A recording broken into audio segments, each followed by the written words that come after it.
power of a wish is like no other. It's an unconditional gift that is unique to that of only Make-A-Wish. It can impact a life in so many ways, ways that are unexplainable. It can prolong a life, and I've seen it even save a life. You've just heard from two courageous children, our wish children, that we celebrate with every day. They've experienced this impact. Ethan, for those of you that remember from last year, he was granted his wish of a baby grand piano on this very stage last year. Delilah, our most famous pop star, continues to celebrate with us every day. As she battles brain cancer, the singing that is inside of her heart continues to give her the strength and the hope to fight on. Thank you, Delilah. Thank you, Ethan, for sharing your gifts with us today. Another round.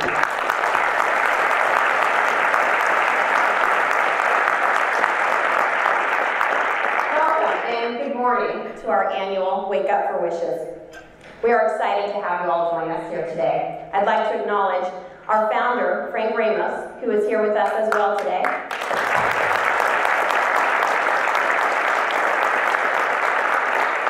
His inspiration 31 years ago blessed this community and brought Make-A-Wish to these wish children. This morning you'll hear some amazing wishes, and thanks to most of you here in the room today, you were able to help us grant these wishes this past year. You will hear from so many children and their families and the experiences that they have had through their journey through a wish. And you'll even hear from a couple of wish children whose wishes were granted over 20 years ago and how that impact is still impacting them today. A wish provides a journey for a child that's battling a life-threatening medical condition. That impact improves both their emotional and their physical health. In fact, a study among medical professionals showed that 89% of children, these medical professionals believe that their experience actually helps and increases their physical health. Not only just during the anticipation of a wish, but through the future and beyond. Before you hear from one of our wish children whose wish was granted 26 years ago, I'd like you to take a look at a video that illustrates her journey and her family's journey. You will hear in the voice the sadness of hearing the diagnosis, but then you will hear the voices of hope as they anticipate their wish, and then the strength to fight on, but more importantly, the joy they experience when their wish is granted and beyond. Take a look.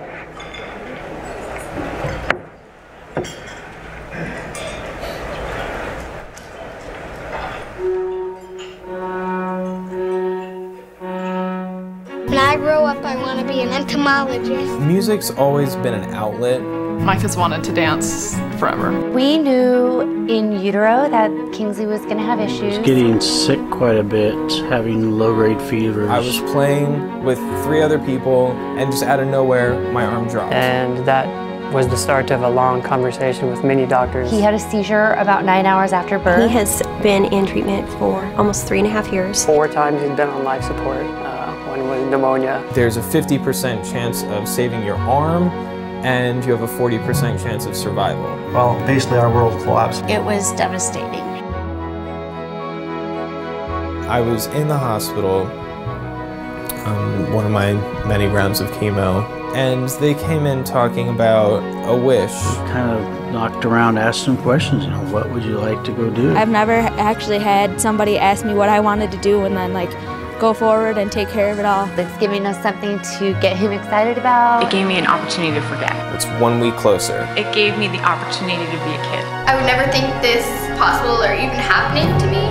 She is so happy. She is so alive again. We are the best we've ever been health-wise. Here's this little boy, so determined. That helped more than you can ever imagine. I think more than anything, it reminded me what I was fighting for. It's not a physical object. It's not a vacation. It's hope. And it's motivation. That's what it is.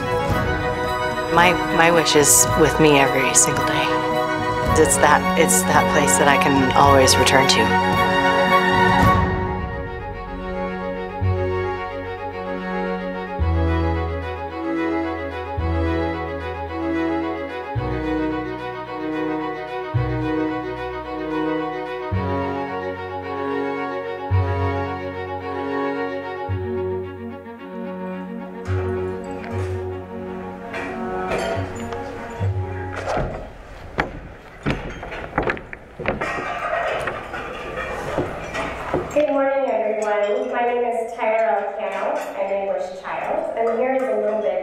throughout my journey. At the age of 5 in 1986, I was diagnosed with rhabdomyosarcoma. It was a tumor below my brain in my sinus cavity. I was an extremely lucky child. At the time I was diagnosed, my parents were informed that if it had been caught a week or two later, I likely would not be here today. When I became sick, my family and I were living in Reno, Nevada. My parents, because they heard it was the best, took me to UCSF and San Francisco, California to be treated. This meant that my mother moved to the hospital in San Francisco with me, and my dad and brothers lived with my grandparents and commuted every weekend to see us. While at UCSF, to combat my cancer, I underwent radiation, chemotherapy, numerous surgeries, spinal taps, and whatnot. By the grace of God, the doctors and the nurses that treated me, and the support and love of two of the most compassionate and amazing parents, I went into remission months later. While I was sick, I was given the opportunity to make a wish with this phenomenal foundation. My wish was inspired by my mother, who is here with me today, and is my best friend.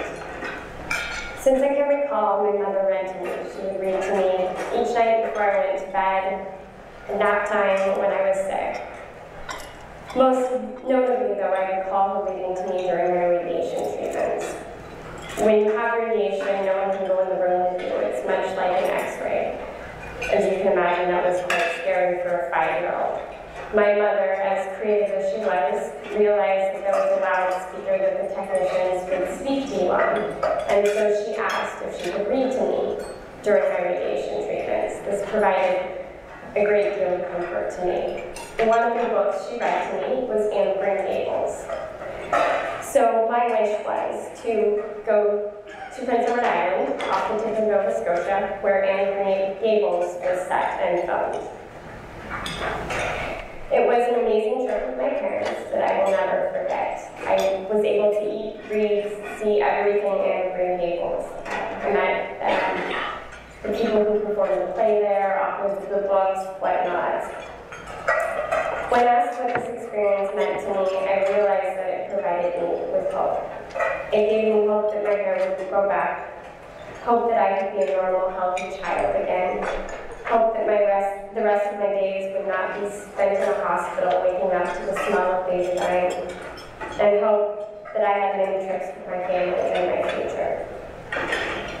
As a result of this hope, today I'm a healthy adult. I went to college and law school. I presently work at the DA's office in Washington County, and I represent social services when children get removed for abuse or neglect. Additionally, my mother and I are working with Make-A-Wish to be wish granters and share some of that hope, which gives me strength during difficult times and allows me to wake up each day with a smile on my face. Without this hope, I would not have won my battle with cancer and been given the privilege to speak here today. This hope has transcended through my life and lives inside me today. Hope has given me the ability to believe when everything tells me to doubt, to chase my dreams, that has provided me with light when life's darkness seems to overwhelm. I leave you with the words of Emily Dickinson.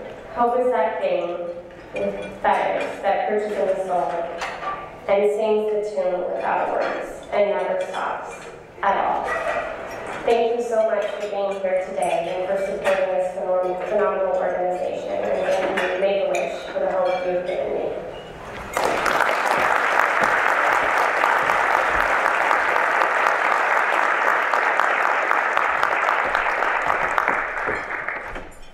Thank you, Tyler, for your amazing story. As you can see, the inspiration that a wish generates for many, many years to come. Before I introduce our MC, I'd like to make a special thank you to KBIE, who is here with us today, our media sponsor, who you will all witness the incredible videos that you will be inspired by today because of their generosity to Make-A-Wish. Thank you very much.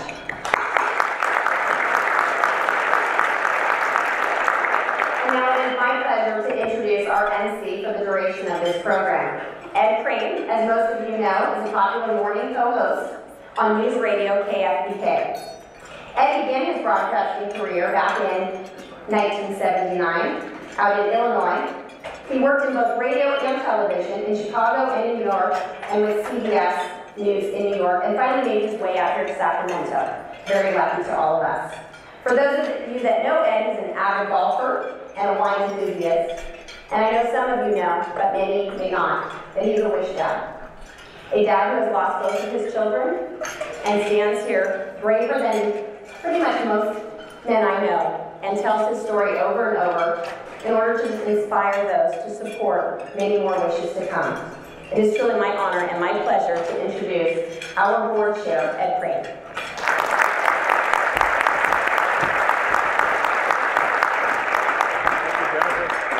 Hey, good morning, everyone. It's a great day. I get to be with all my pals from Make-A-Wish and I get to sleep in. I got up at 5:30. Well, I have to tell you this. It's kind of like the State of the Union, the State of Make-A-Wish. Our union is very strong. We are roaring out of the recession thanks to the leadership of Jennifer and her great staff. She's just terrific. And I just want to warn some of you people that if you have an appointment with Jennifer and our development director, watch out. Because those two beautiful ladies, they know the mission, they're going to come in there, and you're going to be like a Kansas City Royals seeing Baumgartner on the mound. We're here this morning to celebrate the hope, the strength, and the joy that a wish provides to a child and to that child's family. And we will be sharing wish stories, as well as hearing from wish families that represent the types of wishes that we have. I wish to go somewhere. I wish to be someone. I wish to meet someone. And finally, I wish to have. In fact, in that last category, we have a very big and fun surprise in store for you, so please do not leave after breakfast. Don't eat your money, you're going to miss something. Before we go to our next story, I want to tell you a little story, and I'm going to ask for your help. This is an amazing organization. In 30 years, we have granted over 5,000 wishes. We granted 260 wishes last year. That works out to about one wish every business day. But my job as board chair and my board's job is to not rest on that. Our job is to build on it. Now, if you have anybody on the staff sitting next to you, watch their eyes roll. Because I say to them, I want to do 300 wishes. And they go, they're very polite, you know, well, I'm not going to think we should do that because that takes more money than we need so much money just do it. Oh, I said, well, no. We have the children. We have 300 children or more who need wishes. We do need the money to make it happen. And they said, well, you know, I don't think. And I think back to one day, you know, probably in 1903, these guys were on the beach in North Carolina. They said, what are you doing tomorrow? Well, we're going to go fly. You know what? Go up I-5. That's Sac International Airport. They made it happen. Somebody probably said to Henry Ford, what are you doing with all that oil and these tires? What are you doing? Get a horse. Well, you're all driving home. They made it happen. Now, I don't know if we can get 300 wishes. Can you help me? Can you help me? Because if we can, there's really no downside. If we can, we're going to come back and we're going to grant the 300 right here next year, and you'll all be a part of it. And anybody who contributed $1 or thousands of dollars, we're going to have a 300 wish party. It may be in the basement of the wishing place, and I may be in the straitjacket with the staff room between now and then, but we're going to make it happen. But even if we don't get to 300, if we get to 275, if we get to 280, you can say Crane Show, you couldn't get it done. I'll say, well, that's 25 more wishes than we're paying. So let's try and make it happen.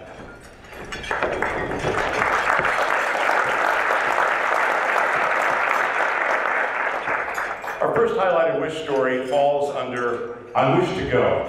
This particular young lady, 11 years old, has brain cancer. She is a delightful lady who loves soccer. She loves the beach, going to the spa. And if you were with us at our Winter Wine and Food Fest, you saw the amazing wish reveal for Riley. Watch her story.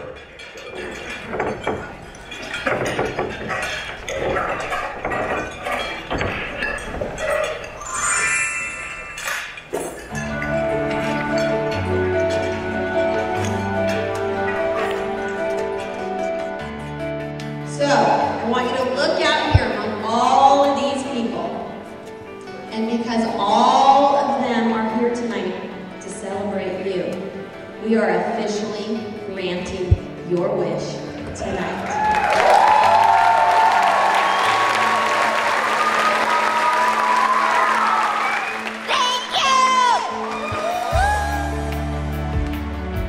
Very, very emotional.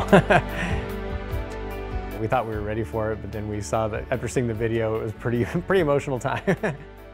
I actually had no idea. I was so surprised. I was just sitting at the table, then all of a sudden they called me to come up with my parents.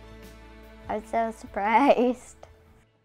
My wish was to go to the Disney resort in Hawaii, and I chose that wish because, well, I wanted to go to Disneyland, but I also wanted to go to Hawaii, and I want to see dolphins. My parents told me there's a Disney resort in Hawaii, and I'm like, oh yeah, that's where I'm going.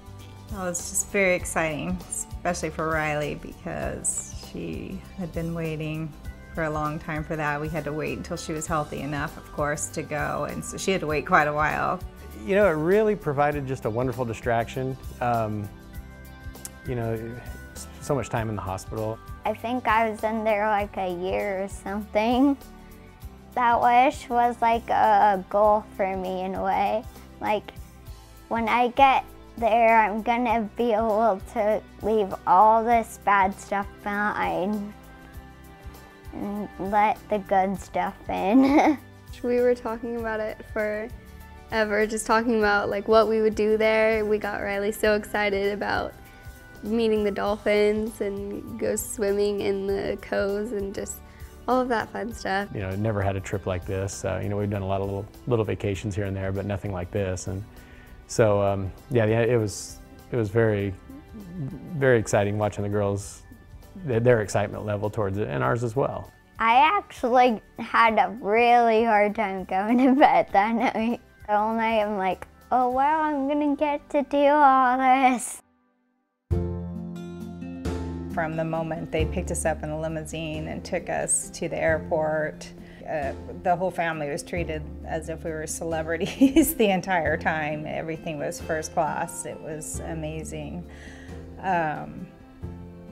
I don't think Riley stopped smiling the entire time we were there. We quickly realized what an amazing choice she had made. I know that she wanted to involve everybody in it. That's kind of her nature. She wants everybody to be happy around her, so. It felt incredible. We went in this beautiful room, and there was like this card signed by Mickey and Minnie. And there was a picture of them on the beach. I love the lazy river. It's so fun. It's like, there's like this little like donut hole kind of thing, and you go in the hole and you just lay there and you just start floating in this river along the Alani. It's definitely just like a comforting feeling to know that your sister or your sibling is here and fine, and that just having that wish, it's just something that you can do all together, and she's there with you, and you just know that everything's gonna be okay. I think the wish just helps a lot. For once, you know, for that period, cancer wasn't first and foremost on our mind. I mean, we were just a family having the time of their life and just having a wonderful time, splashing each other in the water and doing things that, you know, normal families do. And I want to thank them very much that they made a huge difference in our lives, and thank you very much, and their support is amazing. We could never have done something like that on our own, and that is just an amazing gift to give. If you get to make a wish, it's like, it just like changes your life in a way. Gives you more faith and stuff. It's more like your happy ending.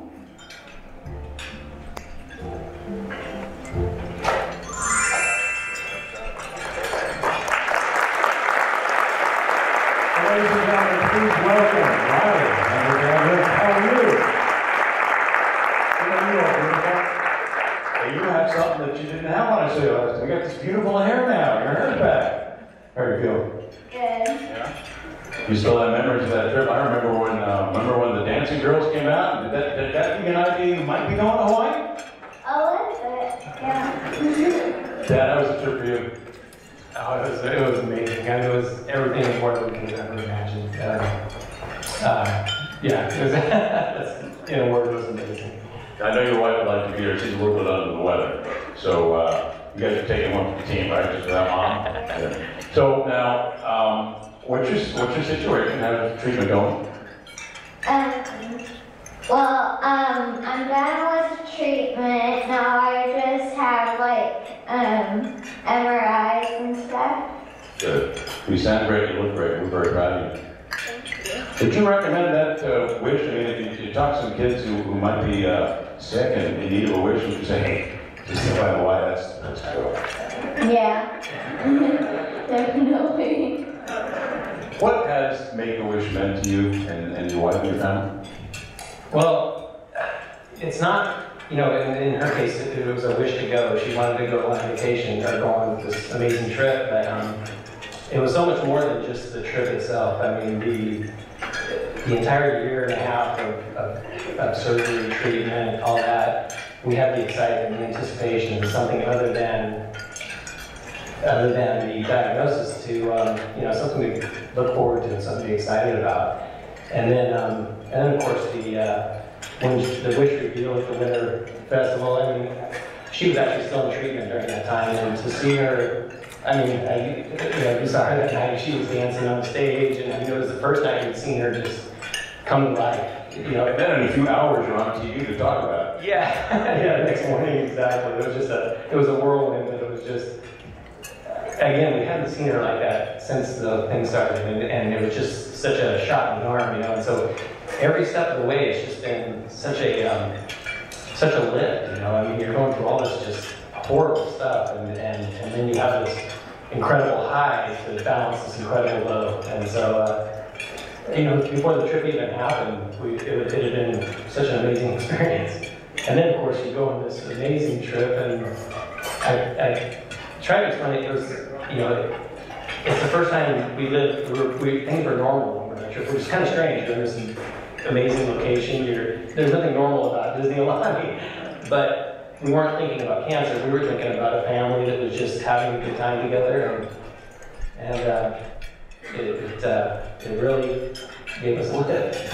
Well, that's what it's all about, right? I hear things from doctors, but I want to ask you, did waiting for your wish and having your wish, did that make you feel better? Do you think it helped you? Totally. Well, we wish you the best, and we're going to be watching for you. Make sure you stay healthy, and you come see us again, okay? Okay. Great, thank you. Thank you. Thank you.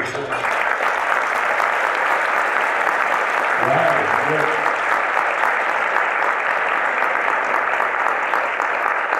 I want to take a moment to lay a couple of myths to rest.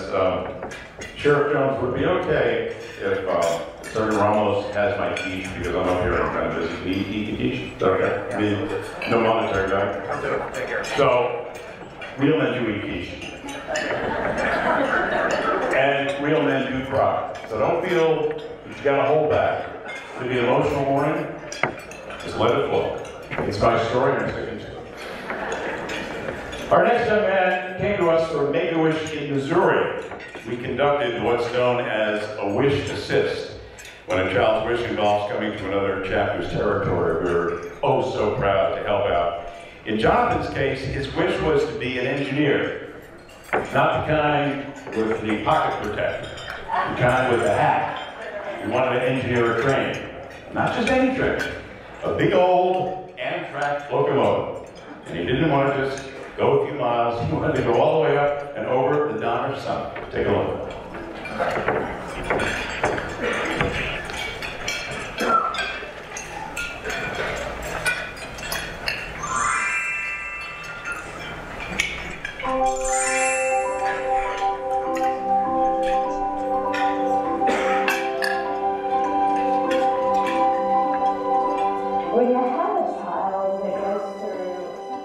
When you have a child that goes through such struggles at an early age and continues to have challenges at school, whether he can't do the things other kids do, He's got a severe congenital heart defect.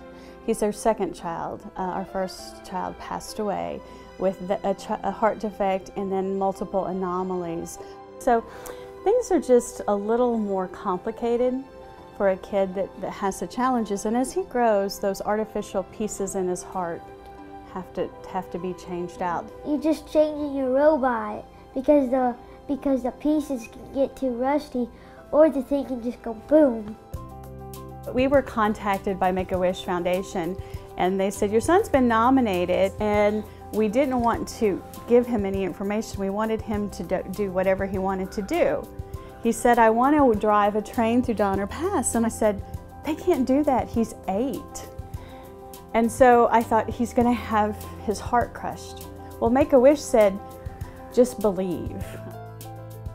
When an organization can come together and do something that no amount of money that I could put together could pay for that, it's amazing.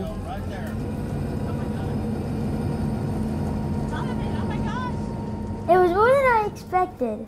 I thought I was just gonna ride the train and ride it back, which was just 2 hours. I was there for a week. I got to drive the entire thing through Donner Pass. This is the best route on Train Simulator that I have.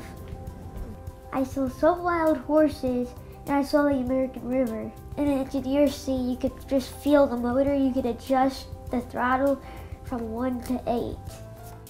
There was a steam engine that I drove, which is just not, you can't just knock the throttle and crank it down. There's so many different controls. You have to do it this way, pump it, you have to pump it full of water. The water makes steam, the steam makes pressure, it moves the cylinders. I've been learning it my entire life. People in California, when the engineers heard what was going to happen, they all brought things that came to us, whether it was retirement or something that was given to them by Union Pacific or Amtrak, maybe for their 20-year service. They gave him pocket watches. Sacramento gave him a gold key to the city, a railroad spike. People paid for these shadow boxes, and artists drew trains for him, and the engineers union paid to have jackets made. Amtrak hired him on as an official employee and gave him a reverser, which is a personal, you know, an engineer paid for that. It's a personal thing that puts it to forward or to reverse or to neutral. He had a press conference with 200 people standing there wanting his autograph. Not just 200 people, probably more. It was a bit of a whirlwind because he's doing so well now. It kind of takes your breath away. Make-A-Wish, what the organization does is it's like they light a fire, and then it just spreads like wildfire through a community. And it's just like this. They put a fire and then it just sets off like boom. And so it's a journey of a lifetime. We could have never expected what had happened. It's such an awesome gift when you get a wish, and they reached across state lines to do that. When you have a child who's chronically facing day-to-day challenges, whether he's fine today, but you know that there's more corrections around the corner.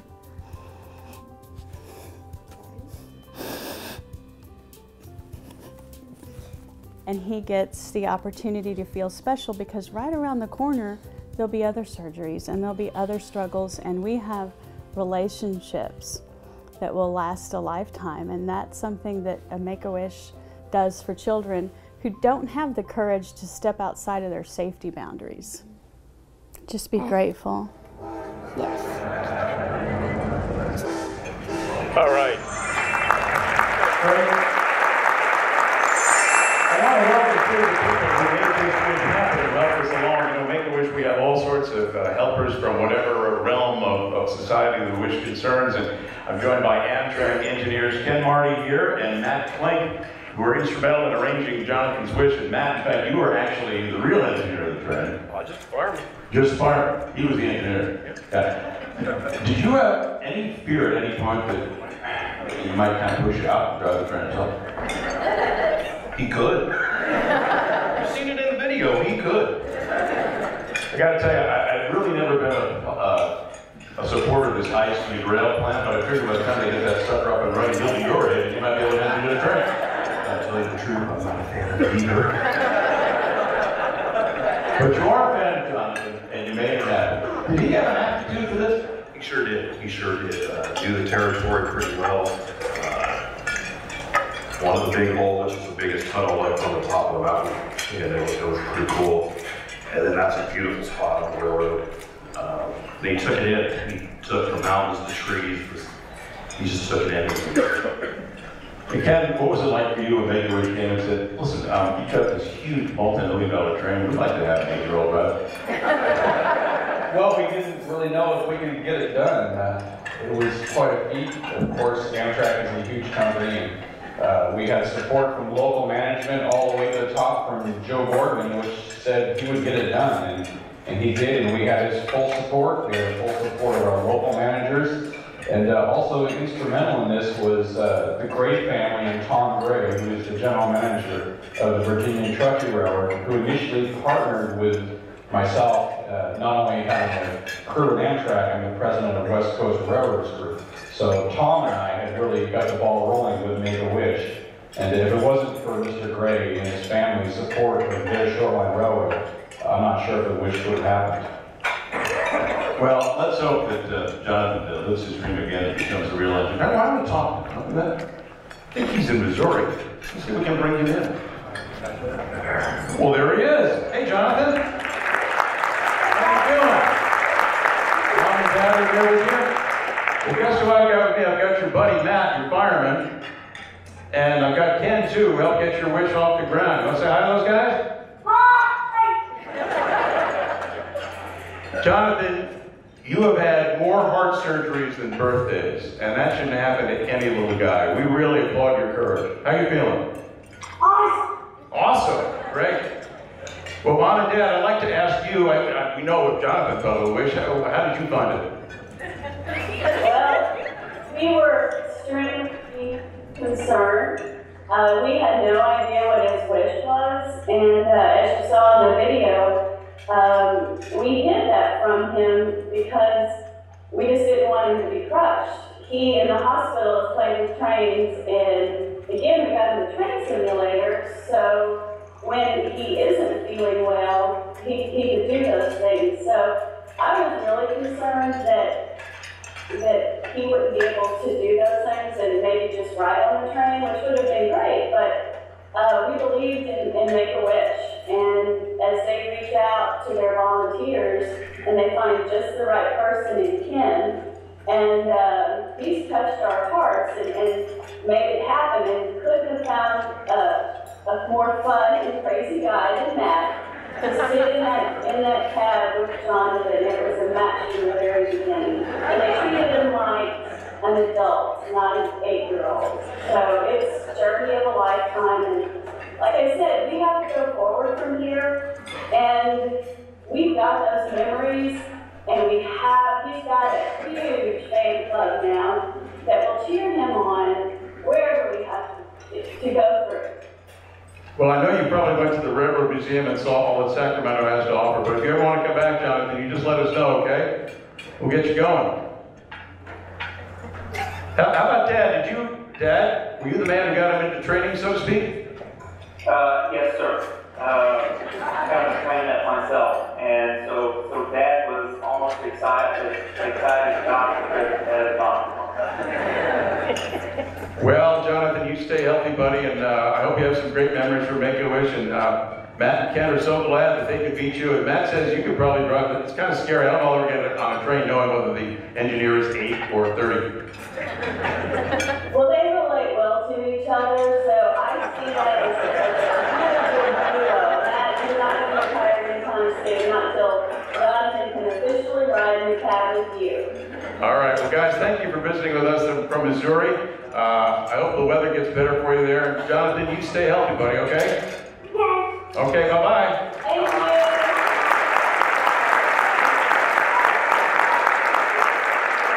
Good kid. 10 heart surgeries and he's 8. Let's keep him in our prayers. Guys, thank you so much. You did a great job.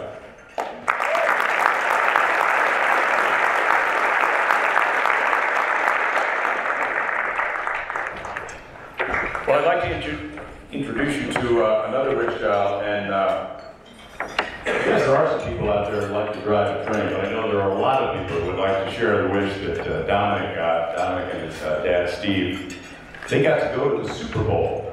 Come on up, guys.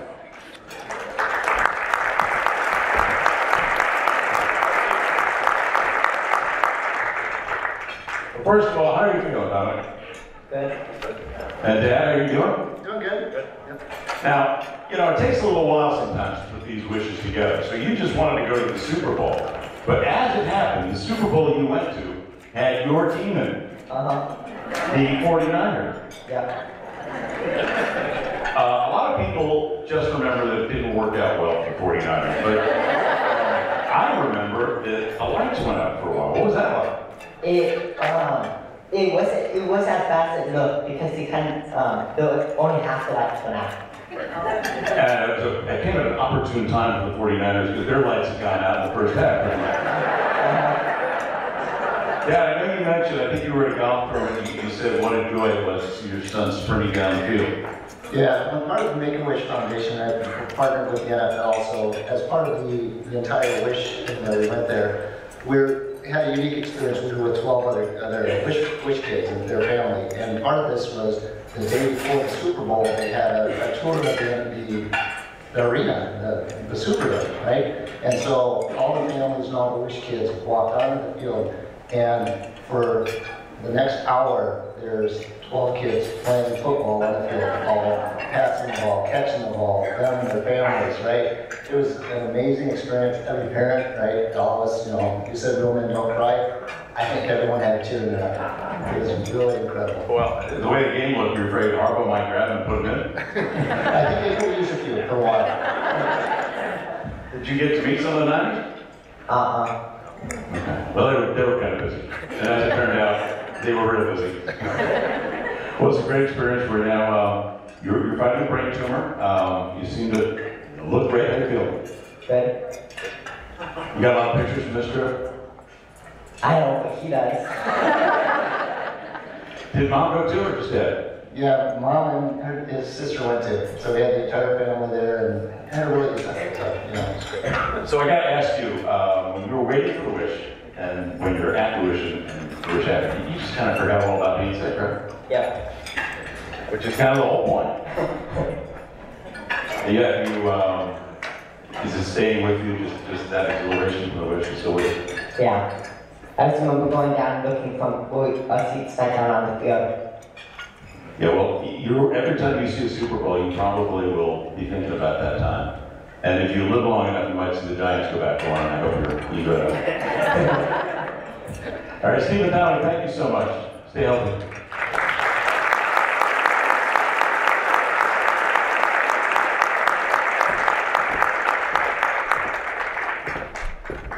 Our next category is I Wish to Meet. You're going to see a charming young lady named Taylon who battled osteosarcoma, a very rare bone cancer. She loved to sing and always had a smile on her face. And she made a point to cheer other children on, even in the midst of their treatment and their pain and not knowing what was ahead. As she was faced with her final few weeks of life, Taylon's wish was to meet her idol, Beyonce. That's not easy to make happen. But the superstar came through in a big way, as you'll see.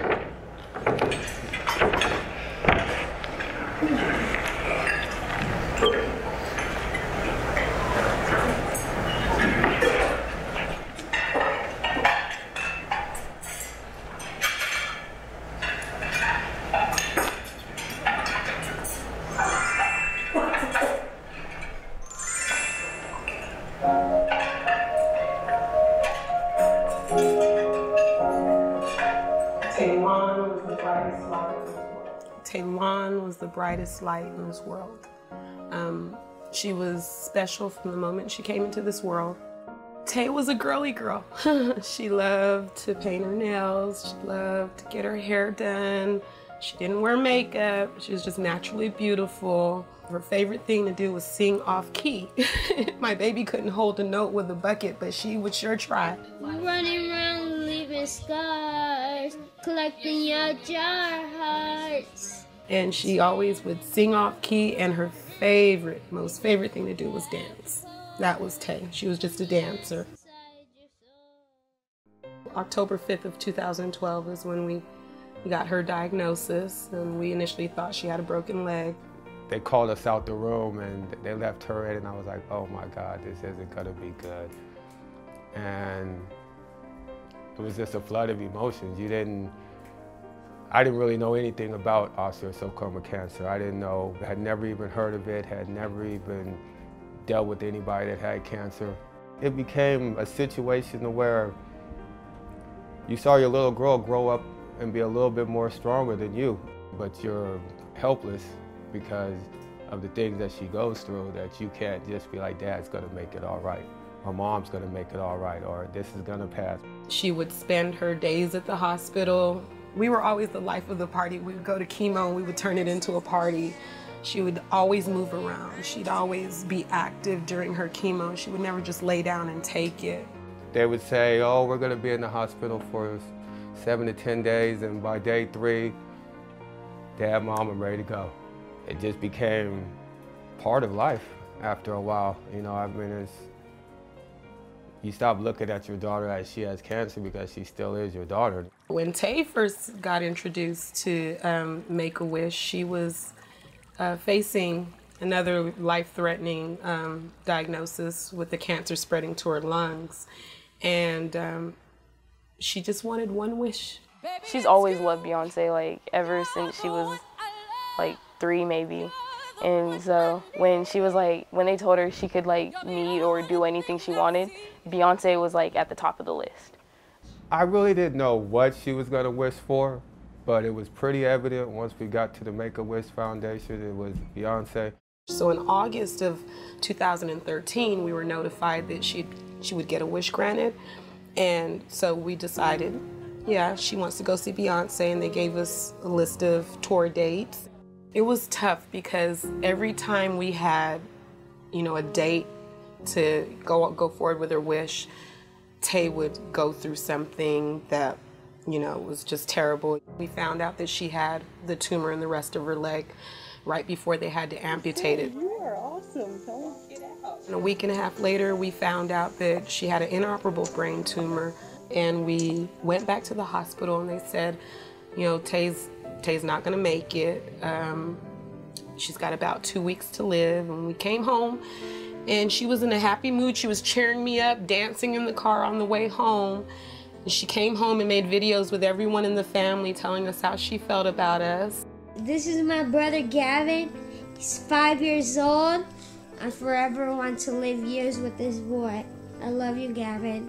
I love this woman so much. Like, I share everything with her. I can't describe how much I love my family so much. She stayed smiling. Even when she was like really sick, she stayed smiling. One thing I just remember about Tay is every time she was faced with the cancer coming back, she would tell God, you healed me once, you'll heal me again. You'll heal me again and again and again. And that's what my baby kept in her mind the whole time, was that God was going to heal her ultimately. He was going to heal her whether it was here on earth or in heaven. She would always say was, just because I'm dying doesn't mean I have to stop living, or since I'm here, I might as well live. Days were getting closer to the Vegas show. I didn't think it was going to happen. Then we got the phone call that she was going to get to go to Vegas. And oh my goodness, the girl couldn't even sleep. Everything was Beyonce this. She was singing every Beyonce song. So her wish meant everything to her. We're getting all excited and stuff, and then so we go down there and we could just hear the music and stuff and like the roar of the lobby. And then she was like, I'm more than excited. I don't even know if this is real. We're just sitting there waiting. She was like looking around the arena. She's just like super excited. And, like, just the look on her face is like, I can't explain it.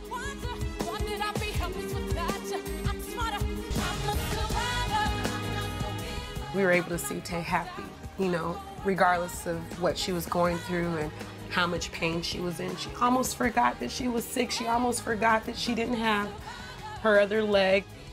The glow that she had when she came home, it was something that I can't explain in words. Nobody could have made Tay feel any better than Make-A-Wish did the night that she had her wish granted. I don't care if I would have took her to a Beyonce concert myself, just the whole experience. And when I say that I believe that her wish gave her a new lease on life, they gave her 2 weeks and she stayed for 4 months. Everybody who ever got to lay eyes on Tay, they were blessed. And even if they never met her in person, just to hear her story and just to even watch videos of her, she inspires the masses with her strength and her courage and her faith. Even though she didn't win her battle, Taylon never gave up. From day one to the very end, she was a fighter when she came into this world, and I think she kept fighting until the day she left this world. Taylon, we love you.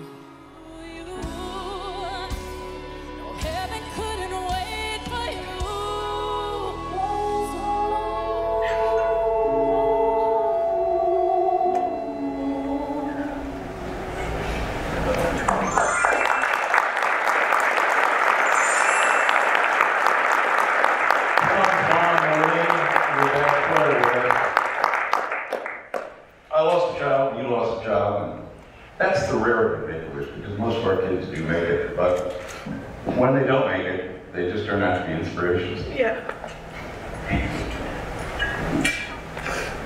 They don't get me crying. I promise I won't. You told me a story before we got started this morning about, this is an anniversary of sorts. Tell me about that.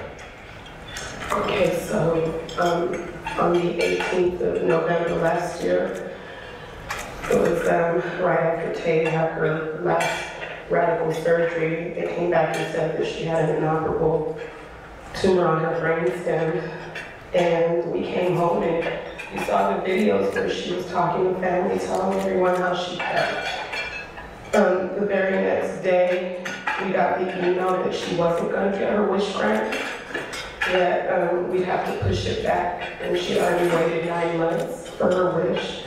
And whether it was something going on with Beyonce or Tay was in another life-threatening situation, her wish kept getting delayed. So being faced with the news the day before that there was nothing else they can do for her, she went into a decline. And when she got that news, we ended up getting her life flighted back out to Stanford on the 19th. And I started a movement. I said, I gotta get this little girl's wish granted, because I could see that everything. You gotta join our team. Yeah, I see that everything kind of changed for her when she didn't have the wish to look forward to. Because that's the one thing she said to the doctors. She goes, well, at least I get to meet Beyonce. And then to find out when we got home that it wasn't going to happen, it kind of deflated her. So, of course, we had to build her back up again, and we got a movement going, and it wasn't until the 2 days before the concert that we actually got notified that she was going to get her wish. And she could not be contained at all. It was... Like you turned on a switch. Oh my goodness, every Beyonce song on replay, she was walking through the house, you know, just everything was about meeting Beyonce. I remember when she had to make her wishes, she only had one wish. She thought long and hard. She's like, give my wishes away to another kid, I just want to meet Beyonce. But I can honestly say that her wish gave her those 3 months, 3 weeks, and 4 days extra. I was told after she passed there's no reason medically why Taylon was still here past the days they told her, because her body was riddled with tumors. I mean, uncountable was the word that the doctor gave me, because they were stacked on top of each other out of 41 vertebrae. Down her spine, 19 were covered with tumors, not to mention the primary tumor on her brainstem and 3 others on her brain. Some more on her legs, the amputated leg, her lungs, her chest, her shoulder. everywhere, and to watch my baby fight through it and continue to live her life like nothing was wrong with her was the biggest blessing that I could have ever asked for. And I don't know about you all, but my daughter made death a beautiful thing for me. I am thankful that she left here with the face of an angel, no pain. She had a huge smile on her face. And I'm not making it up. When I say she had a smile on her face, it was like a Joker smile, just wide open, smiling. And the longer she lay there in the bed waiting for the hospice nurse to come and people were paying respects, the bigger her smile got. And I said, she's getting closer to the face of God. And I kept telling her, because it took her 6 minutes to go, I kept telling her, it's okay, you got your leg, run into his arms, and she kept coming back, looking at me. She'd sigh and take another breath. But I knew on that last breath that she was leaving because it was like a peaceful, she must have finally got to the face of God because it was a peaceful release. And that beautiful smile that I get to live with for the rest of my life. Tay came into this world as a fighter, and she left as a fighter. And I thank Make-A-Wish Foundation for granting her wish and allowing my baby to have something to look forward to during her last days. Because she stretched it in 3 months, 3 weeks, and 4 days. You have to talk about the power of the wish. The power of the wish. And the power of the Lord.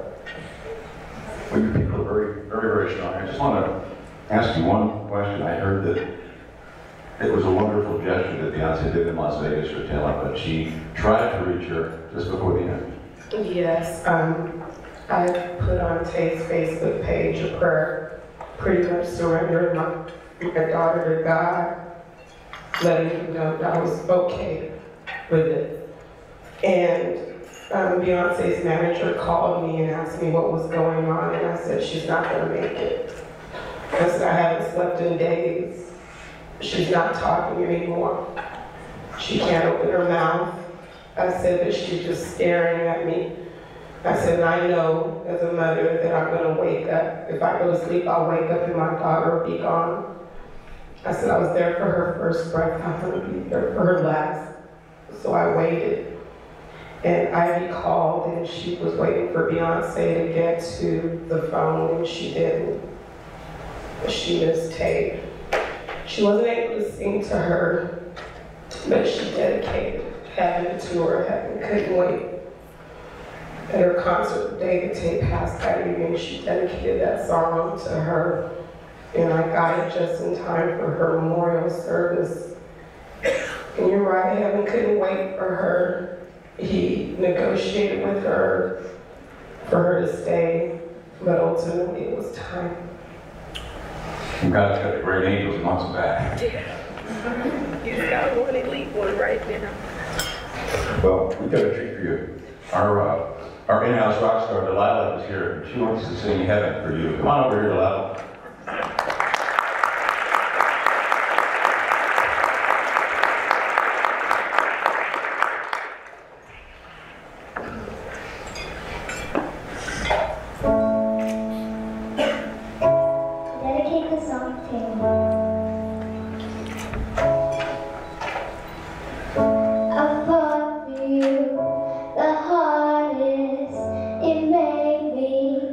The strongest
showed me love was all you needed,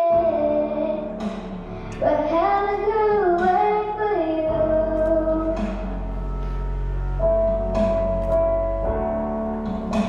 But heaven grew away for you.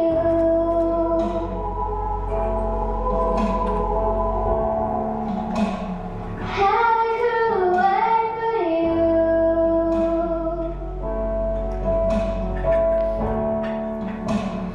Heaven grew away for you. So go on, go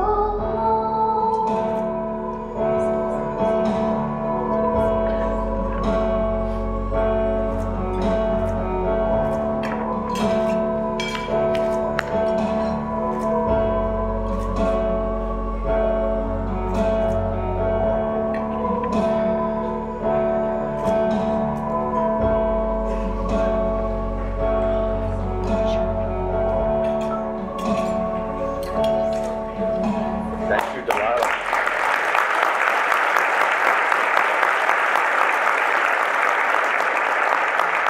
Thank you, Delilah.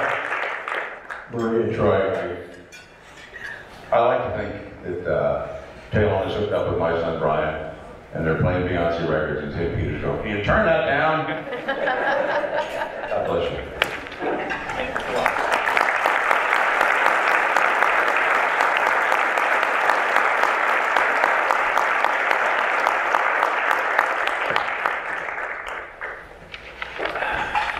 Anybody know the name Amanda Bynes? The actress? That was my son's wish back in 2000. And she was, they called her like a little Carol Burnett at the time. And it was a really fabulous time. I'm not going to go into all the details of the wish, but I will just suffice to say that it was first class. And Brian lived to be 15, he died in 2006. And my wife is very spiritual. From time to time, she'll hear a song.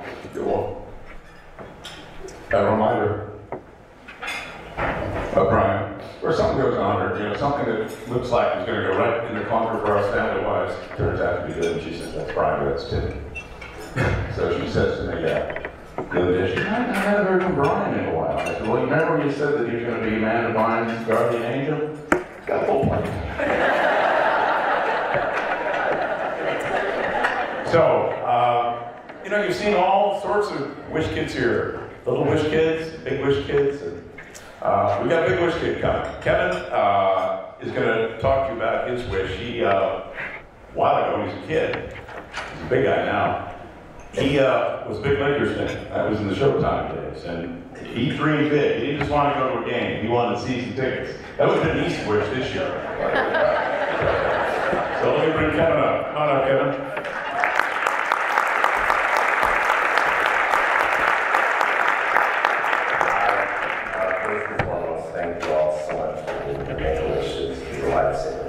I was diagnosed October 9th, 1987 with leukemia. I had a bone marrow transplant I was diagnosed June 15th, 87. Transplanted October 9th, 87. And my wish was, again, it's been given away now, it never goes over well here, but it was 4 season tickets to the Lakers, but it was back in the glory days. And I used Make-A-Wish because I had a hard couple of years. Bone marrow transplants are hard. But my wish was to have the tickets at the end of my destination. I kind of used Make-A-Wish as a goal to help me survive what I had to go through, the spinal taps, the bone marrow biopsies. Every week. And there were days where I would roll over, wake up from a coma, and realize that, hey, if I can get this stuff done, I get a whole season of Laker tickets. And I'm telling you, it really meant something back then. And besides that, I was given 12.5% chance to live. And I have no doubt in my mind without the dream of my wish that I wouldn't be here. I know for a fact it's a piece of the puzzle that allowed me to pull through, that gave me the strength. I was also given 0% chance to have children. And I have 2 biological children who are actually here with me today.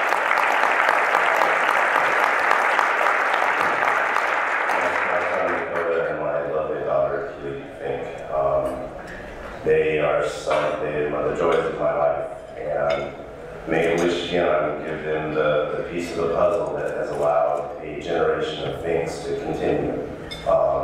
That without Make-A-Wish and my bone marrow transplant, living through it wouldn't exist. And that's just something I get to look at them and stare at them right now. I get to look at them every day, and Make-A-Wish is a big part of my life. And I will always be here for Make-A-Wish, and I just can't thank everyone here enough for supporting Make-A-Wish. It is something, you know, I said one time too, what people give in the donations today, tomorrow, or the next event, will allow someone like myself, 27 years from today, to come up and talk to another generation of people supporting Make-A-Wish. You may never meet the person, but I'm that person 27 years ago. Someone donated my wish, and I'm here to say this stuff works, and I cannot tell you how appreciative I am. And like I said, I have 2 biological children. So, with that said, thank you very much for the support of Make-A-Wish. Thank you, that's all I can say. Thank you.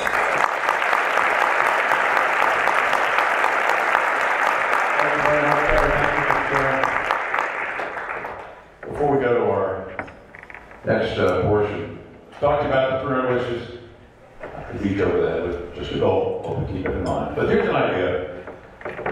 A lot of us are very blessed, and at the holidays, we go shopping for gifts, and sometimes we find that meaningful gift, and sometimes maybe going through the motions. You're buying a sweater because you don't know what they want, or this, that, or the other.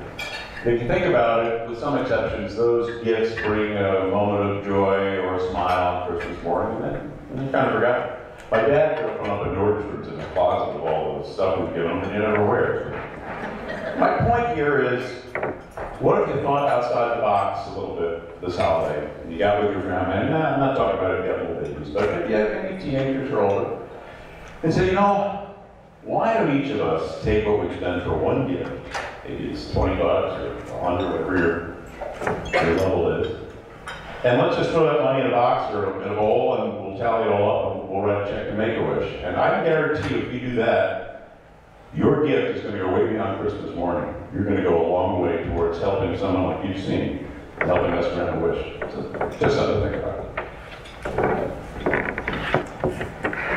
Well, Kevin beautifully illustrated the incredible power of the anticipation of a wish. And that brings me to our next story.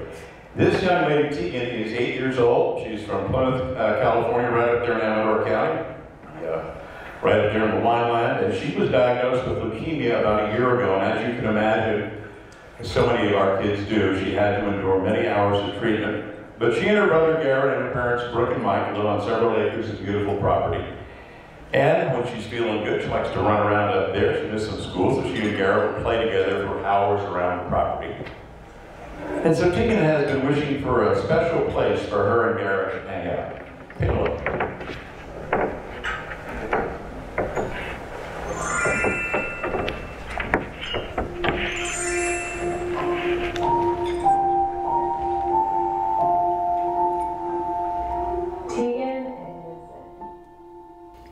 Teagan is an independent, free spirit and exciting, and she just loves being out and doing things, and she's not a sit around type of kid. Before she was diagnosed, she was playing soccer and she'd come home and take a nap.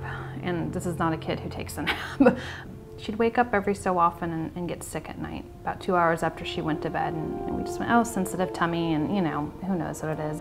So we went to the pediatrician, and that was probably November, and they ran some tests, and end of December, mid-December, they did some blood work, and we're trying to figure out maybe this was a food allergy thing, and maybe she was deficient or having issues with her gut or something, and all of her blood work came back normal. Nothing showed in her blood work. And so we did like this elimination diet to try and get her stomach feeling better, and it seemed to help with her stomach, but then the nighttime leg pain and the low-grade fever started. Nothing that you'd even call the doctor about, but every night. And she was waking up in tears because her legs hurt. So we called the doctor back, and they said, you need to come in for blood work. And I remember getting the call after we'd just gotten back from the lab saying, you need to come back to us now. And they don't usually call you back and say, come in early. And I think that's when we, without being told, we knew what the answer was going to be. So 2 weeks after her blood work was fine, they found blasts in her blood, and it was leukemia.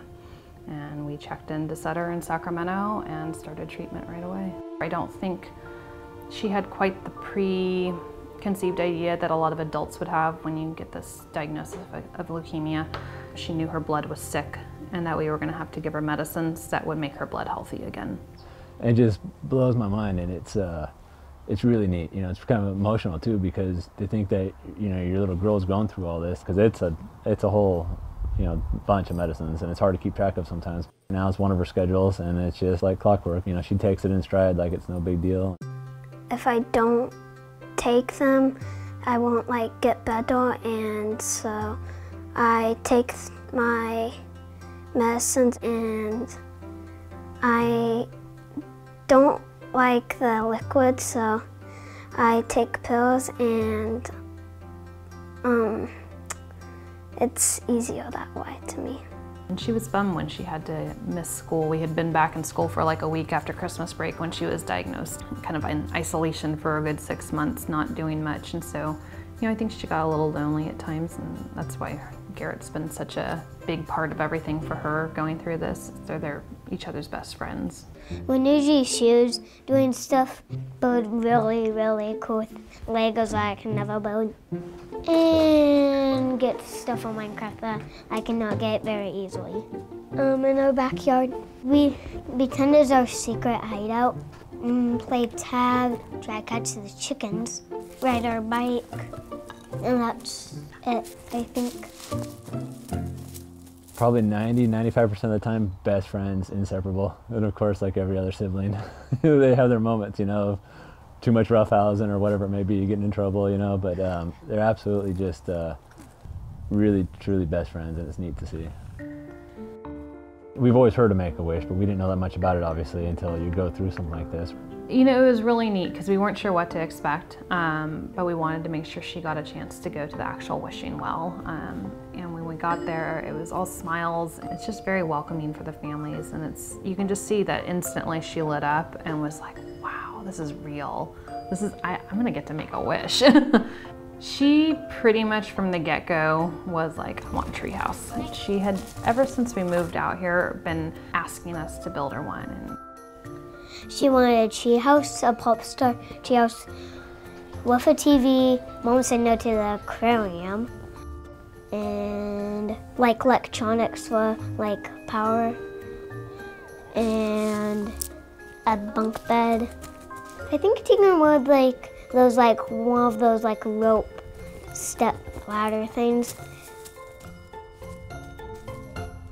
I'm not exactly a carpenter, so building a treehouse was probably a little bit beyond my scope, especially anything decent. So when this came along and she announced, you know, she told us that's what she wanted, my wife and I just thought that's perfect.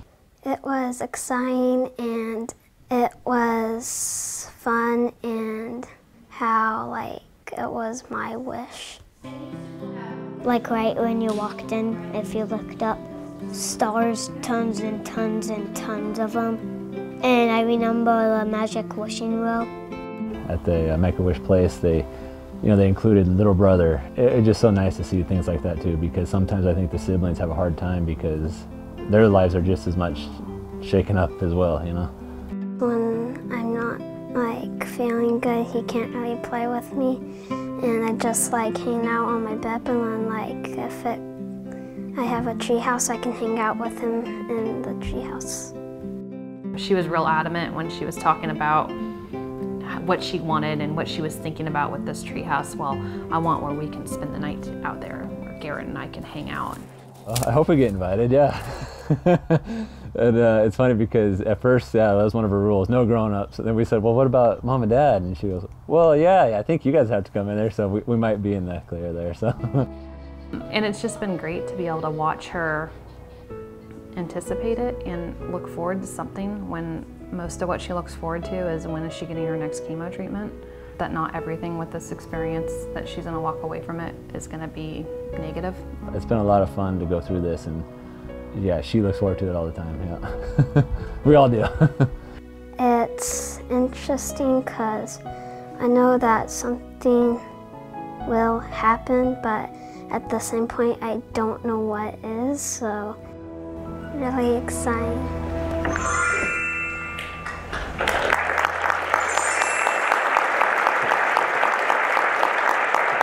I'd like to ask our founder and our good friend to Make-A-Wish, Mr. Frank Williams, to join me on stage here.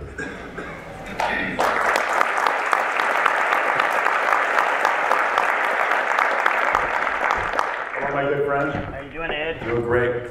Which one of these work? Both of them, probably. Go ahead. Listen, I think maybe before we start, we got to settle one thing. What's that? The 49er giant game. Didn't we have a bet with Bubba It was plus or minus 5 interceptions, and I took plus, so I mean. It's a good game. It's a good game. You're a good man. You started this all back in, what, 1980? Yes. 31 years ago. 31 years ago, and as you told it, you had the Capital Bank of Commerce, and you kind of went around and passed the hat and came up with a little seed money, and there it was. Correct. It all started right there. And it was your pleasure and our honor to have you grant our 5,000th wish, which was the piano for Ethan last year. And you've given so much. You said to me, we were at lunch recently, and you said, I'm a giver.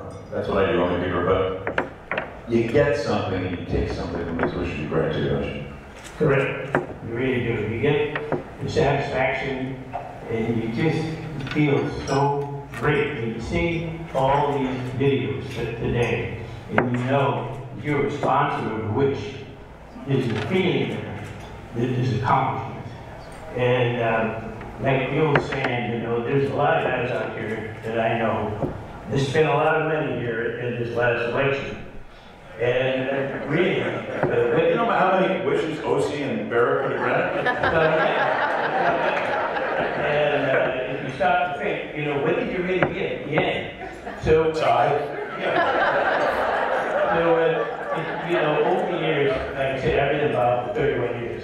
So all of these videos that you've seen, boy, I tell you, they really come back. And it's just wonderful. But anyway, talking about, you know, making a donation to Make-A-Wish and sponsoring a video, or we end up with a video like this, is something that you can cherish the rest of your life. And it's so touching, and it's so rewarding. And you can always think about what you've done to help somebody's life. You know, I can remember when we first started, and I don't know why, it seemed like most of the kids go to chemo and they lose their hair. Well, I lost my hair young in life, so they felt comfortable talking to me and it was just great to be able to communicate. This is right, wish for a toupee. That's right. I thought it was useful, but I don't know how I keep it on my head. But anyway, just think about it, you know, like it's Christmas is coming. Think about a wish for next year. Ed wants to go up to 300. We started out, I think the first year, we were lucky to do 22. And look now, we're up into 260, you say, 260. So it's because of the generation, the generosity of all you folks out there that are willing to come here today and see what it's all about. And it's through your help and your money that makes this thing continue. And that's what we want to make sure that it keeps going. We have a little surprise. We just saw the video of Teagan and her family. They're here with us at breakfast. Can they come on up, Teagan? Are you here? Here she is. Teagan and Brooke and Mike and Garrett. Are you here?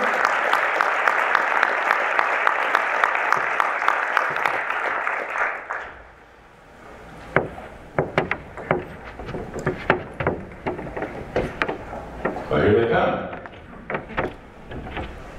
See if we have enough room on the couch for everybody. I think so. Hi, Teagan. How you doing? Good. Hi, Mom. How are you? Hey, Garrett. What's going on? Okay, man. A few words. So, first of all, Teagan, come on over, friend. How are you feeling? Good. Yeah. You got a lot of room on there, though. Places to play around. A treehouse come on handy, wouldn't it? Yeah. What do you think of that? Maybe I'll talk to some people. What do you think? Yeah. You got enough room? Mm-hmm. Would you let Garrett up there? Yeah. Would you go up there? Yeah. What has this whole process been like for you? You know, I think just watching her over the last months, just anticipating and how much it's helped her every time we have to go to clinic, she talks about it. You know, every time we've had a down day and she's stuck at home, she talks about it. And I just can really see the light in her eye, and it just helps her when we have to wake up at 4 in the morning to take pills. I think she's, even at those times, it's in the back of her head, and it's just something to keep on going. But, you know, Frank here has been in like a million businesses, and I was telling him that she actually drew up her own blueprint for her treehouse. Isn't that amazing? Hey, you know, I'm Frank Rings, by the way. Garrett usually speaks for the family, but not today. I run for office some days. Might need a vote, you know how that goes. Anyway, I'm really impressed with your wish. It's so touching. And I think of a treehouse. And I think, how do you go about a treehouse? But I understand when you came to the wish place, that you had plans on how to build a treehouse. Is that correct? That is amazing. Are you in the union? Can you explain to me or kind of describe what this treehouse is going to look like? It would be really big, and it would have bunk beds and a place for us to hang out. Cool. Maybe a refrigerator, some Kool-Aid or something. Yeah. Wait a second, somebody's telling me something. There's some video we gotta watch here, Frank. Oh, I'll see. Great. I don't know what this is about. Okay, thank you. Teagan! Look! We're at your house. I know that you know that. But what you were told this week, kind of a hoax when you went to Grandma's and they told you they were painting your room, wasn't really the case, because Make-A-Wish is about making dreams come true. And we are here today, Teagan, to grant your wish. Gives me chill bumps to show you this. Look what's happening in your backyard, Teagan. It's your tree house. It is your tree house, and it is absolutely beautiful. All of this team has been out here. They did this in just 4 days. And we want to show you what I truly believe is the most beautiful tree house in the world. And Teagan, it's all for you. Come on up, let's go inside and show you your secret hideout. That's the name of it. You can see it up there above the door. And it is filled with so much fun, and most importantly, so much hope. Come on up. Let's show you what's in here. It is totally decked out, Teagan. This thing has everything in it that you want. Let's go inside. They're still building it, by the way. It'll be done by the time you get home today. But look at that. Look inside. Aw, there's cupcakes and candy, pictures of Teagan and your brother, horses, stars, books, and see that sign, do what makes you happy? That's what we're doing today. We're here about spreading cheer and hope for Make-A-Wish. Pictures, a chair for you to sit and read, and look at this, a bed for you to sleep out here and look up to the stars and to dream. You know, I was driving out here today, and I have to tell you this, Teagan, driving out here today, the sun was coming up. And it was so beautiful because I was thinking about the power of hope. And when you come inside of this house, my hope is that you know that this is your tree house of hope. This is a special place. And everybody here is so excited about doing this for you. Speaking of everybody, let's show you where they are. As we come back down the stairs, Teagan, because you're gonna get to come and play in this as much as you want, right? Parents, she can be out here as much as she wants. Everybody be ready.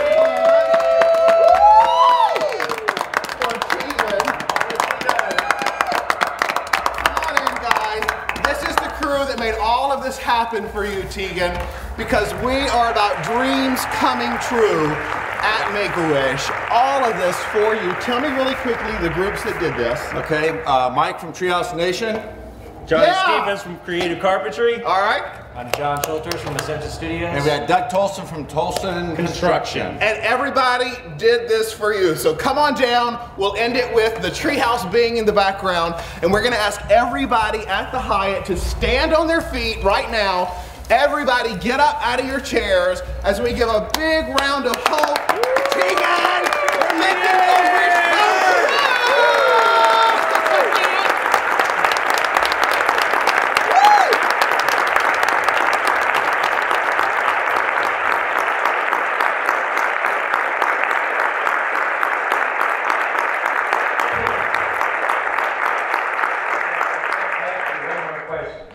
Did they follow your plan? They did? I think they did also. They did a great job. And congratulations. What do you think, Margaret? All right, well, we got to get the real critical here, what do you think? Yeah. Okay, go enjoy it, okay? Thank you. Thank you all very much.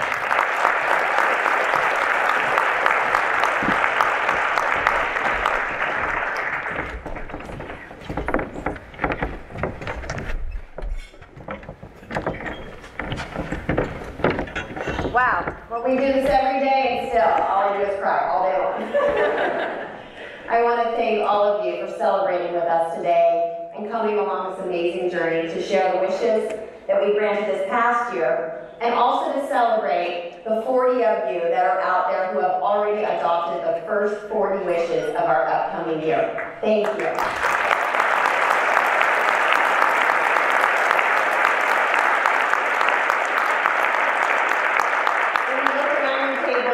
Someone wearing a white rose on their lapel, please thank them, because they represent the next 40 wishes that we will grant, just like Teagan's, and hopefully get to those 300 wishes.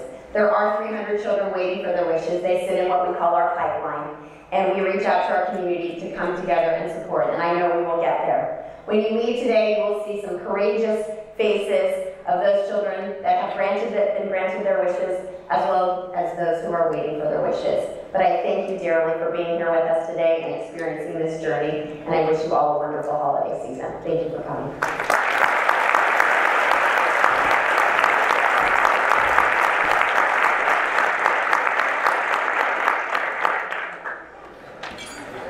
Okay, I've been told I gotta come up one quick time. One big thank you, Frank Ramos, who adopted Teagan's wish.